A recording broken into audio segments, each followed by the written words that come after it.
In today's video, I'm going to teach you how to create a related field in Odoo. We'll start by opening your Odoo website and signing into your account.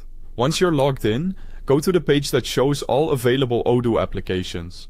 This is where you can access the tools needed to customize your system. From there, scroll down until you find the Customization section. Inside that section, click on Studio. Odoo Studio is the built-in customization tool that lets you modify views and add fields without needing to write code, which makes it especially useful for quick adjustments to forms and business workflows.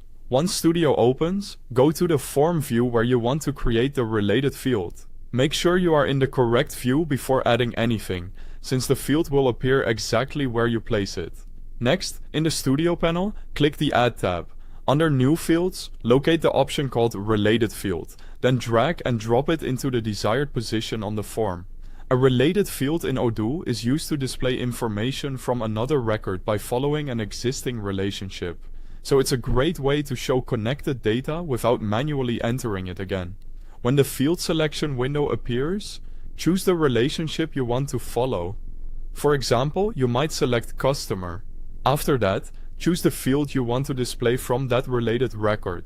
For example, if you select Email from the customer record, Odoo will create a related field that follows the path to that value, similar to partner.email. After selecting the related path, go to the field properties and enter the label you want users to see on the form. For example, you could name it Customer Email.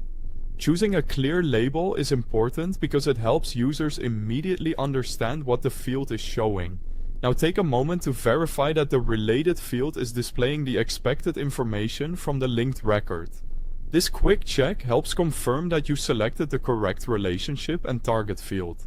When everything looks good, click Close in the upper right corner to exit Studio.